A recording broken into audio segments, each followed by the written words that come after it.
Karen Whitfield's perfectly manicured fingernails trembled as she stared at the letter in her hands, her face flushing a shade of crimson that matched her signature lipstick. Her husband's prized fishing boat, the one they'd sacrificed 3 vacations to afford, was now the subject of a $750 fine from the Lakeview Estates Homeowners Association. Violation of community aesthetic standards, she read aloud, her voice escalating with each syllable. Visible recreational vehicles must be stored in approved locations. Through her bay window, she could see Marjorie Pendleton, the HOA president, power walking past her driveway for the 3rd time that morning, phone conspicuously raised as if documenting further infractions. It wasn't a coincidence. Nothing in Lakeview Estates happened by coincidence, especially not when it involved Marjorie. Karen had lived in Lakeview Estates for 5 years without issue. She dutifully kept her lawn at precisely 2.5 inches, never hung laundry outdoors, and even painted her mailbox the approved coastal mist shade twice yearly. She was, by all accounts, a model resident, until now. Thomas, she called to her husband, who was obliviously watching golf in the den. Did you know about this boat fine? Thomas wandered in, golf commentary still audible from the other room. Oh, that thing.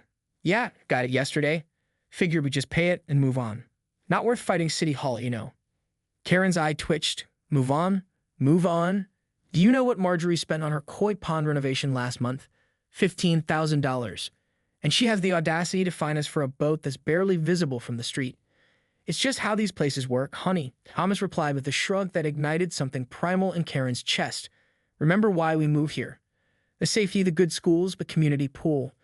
The lake, Karen interjected, her gaze shifting to the pristine body of water visible beyond their back fence. Lakeview's crown jewel. The private lake that residents paid exorbitant HOA fees to enjoy in peace and quiet.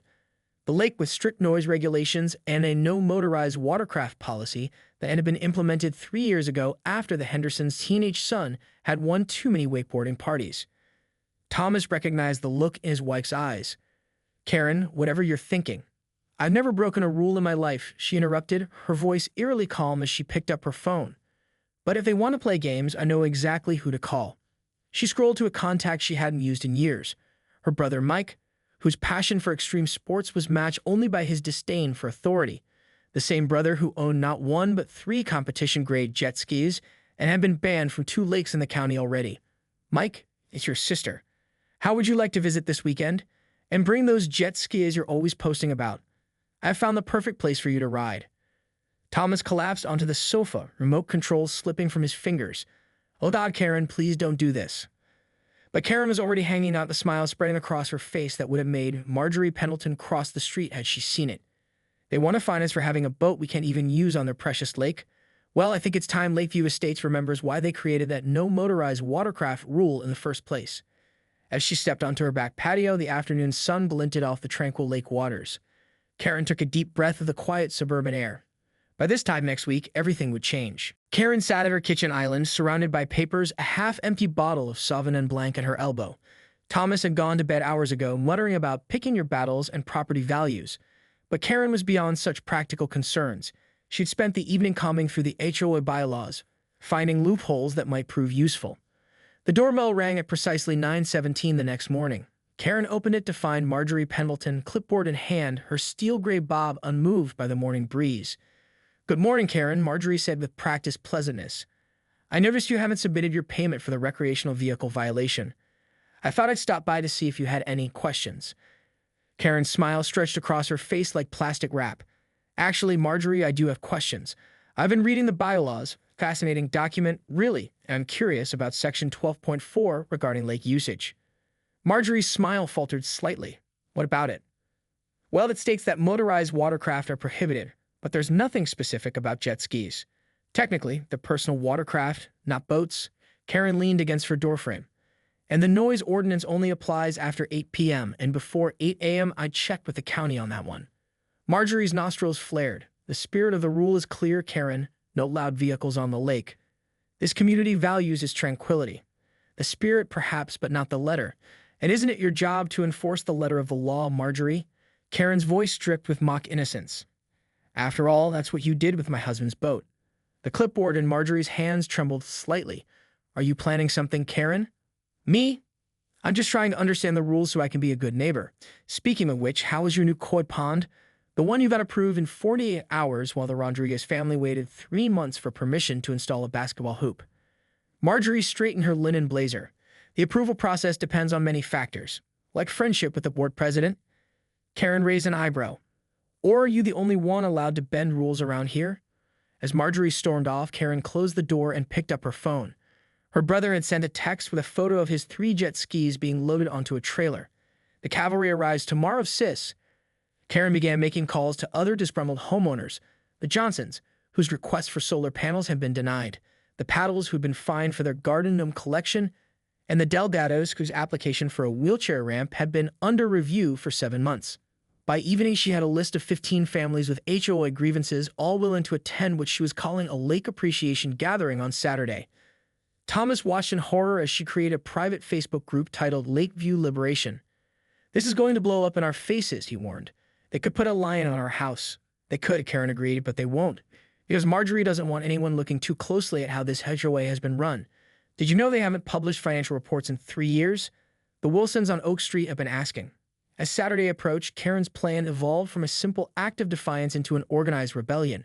She ordered custom t-shirts reading, "I got fined at Lakeview Estates," and researched county regulations on community governance. She even contacted a local reporter who'd written about HOA overreach in neighboring communities. When Mike arrived with his jet skis on Friday evening, Karen was waiting with a laminated map of the lake and a schedule of water activities for the next day. "This is way more intense than I expected," Mike said, examining her military precision plans.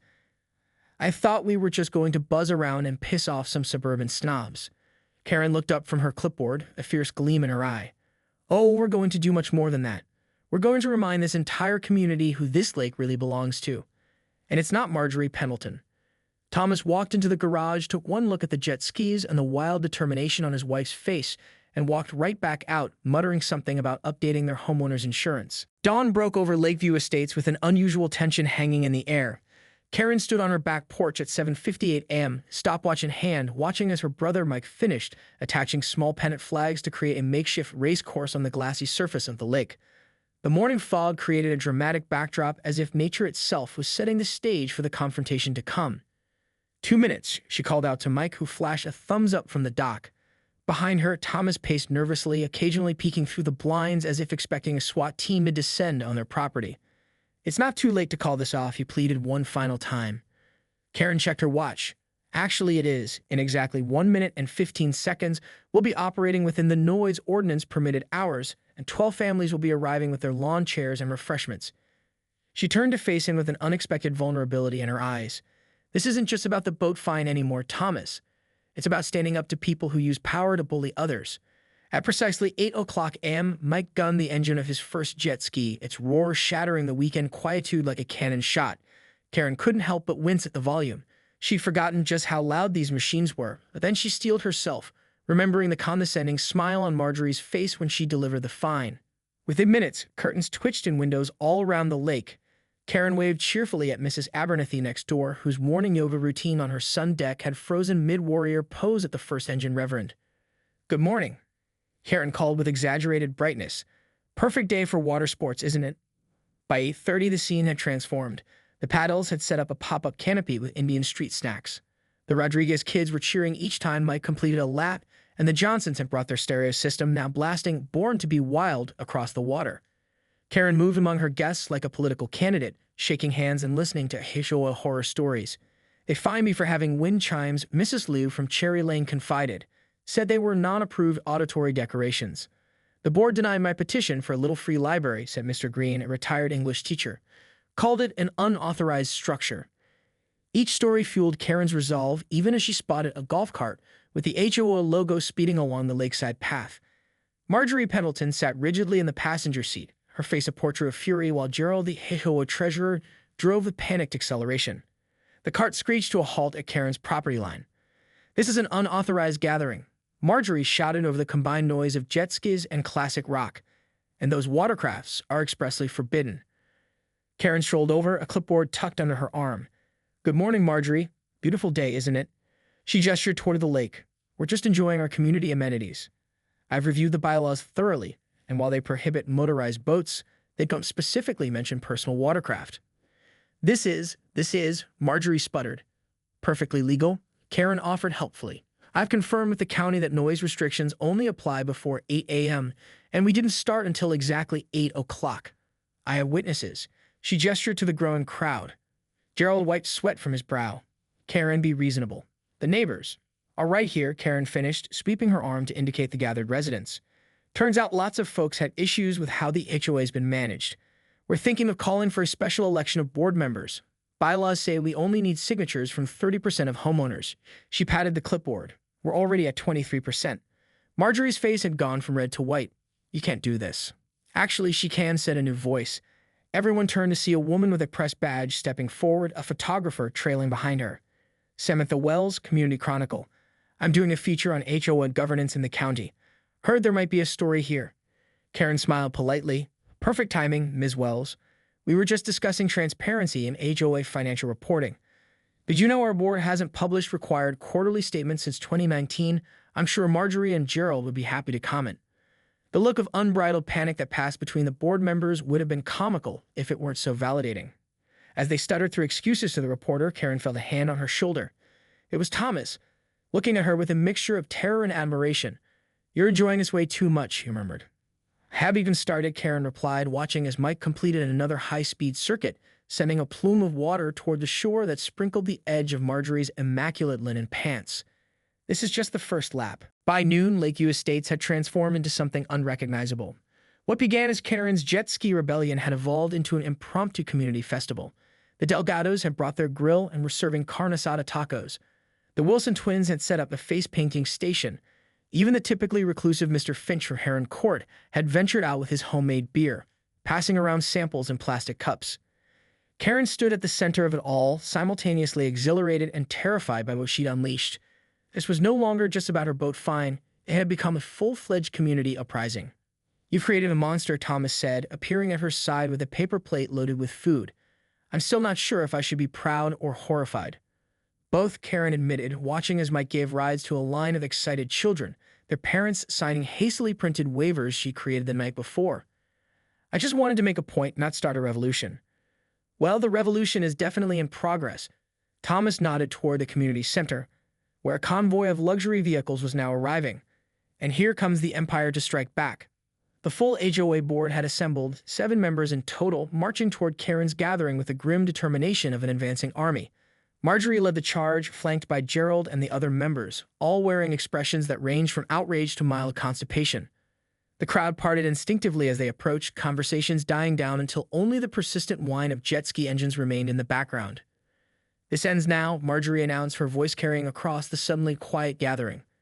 You're all in violation of at least 6 different HOA regulations.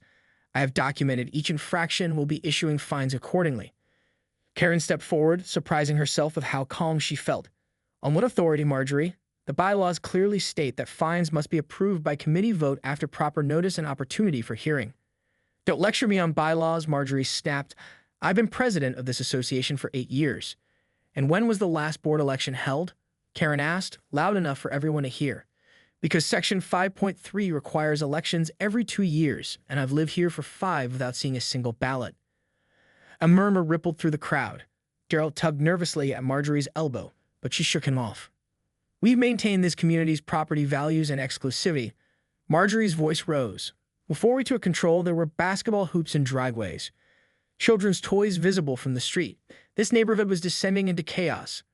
Karen might have backed down a week ago, intimidated by Marjorie's authority and social standing, but something had shifted inside her permanently. And in maintaining that exclusivity, you've silenced every voice that doesn't match your vision, Karen replied evenly.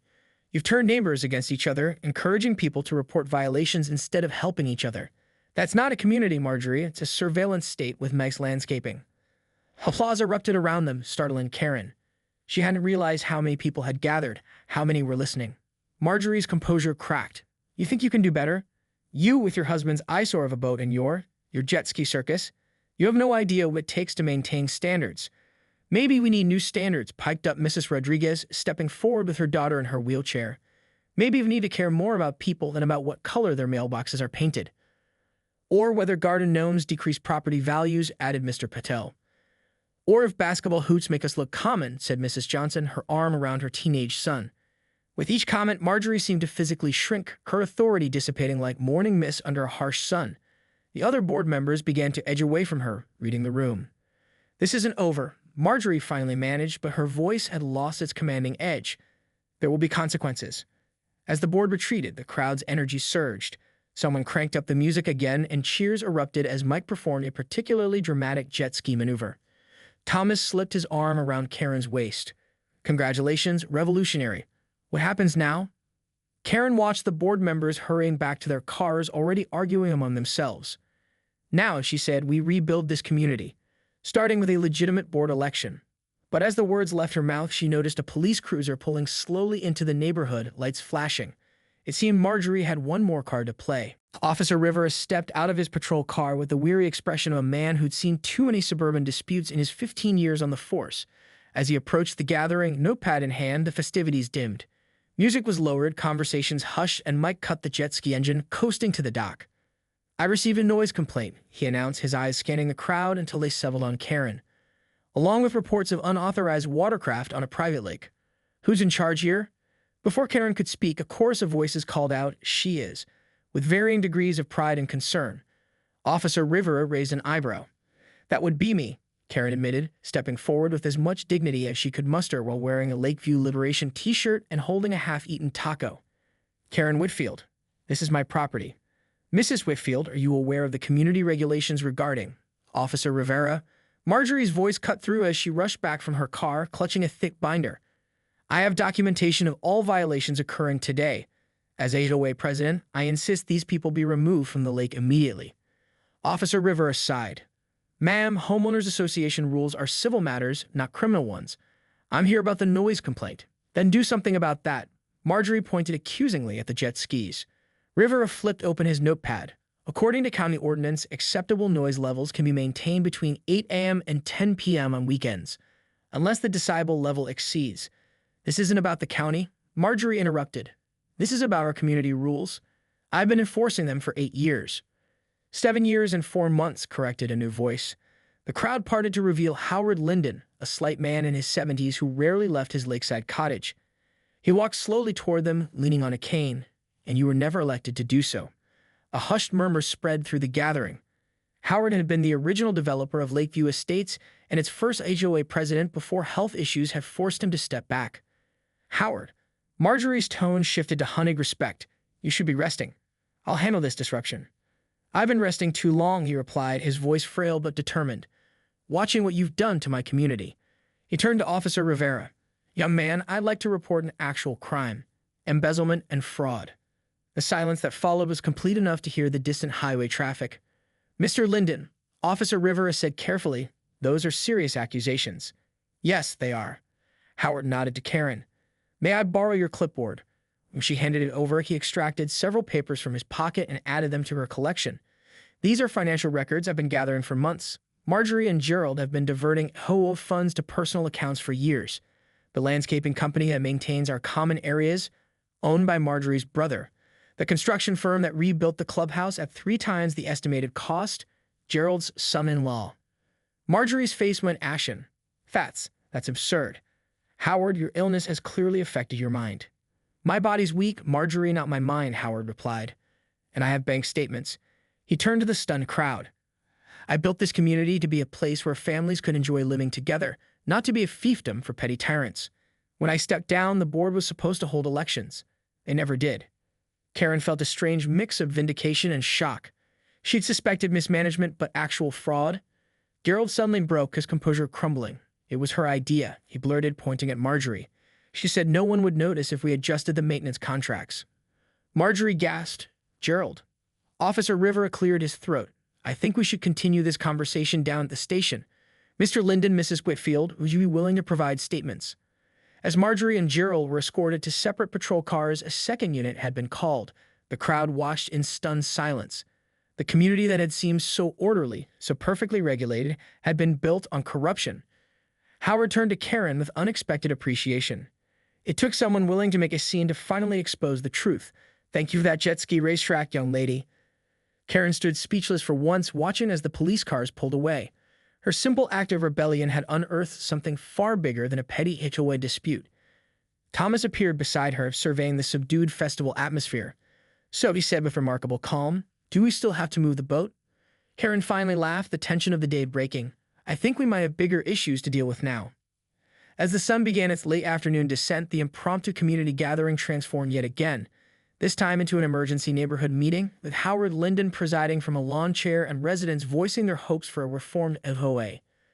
Karen found herself nominated to a transitional committee, along with Mrs. Rodriguez and Mr. Patel. For the first time since moving to Lakeview Estates, Karen felt like she belonged to an actual community rather than just an address with rules. And somehow, the tranquil lake at the center of it all seemed bigger now, expansive enough for both peace and the occasional jet ski.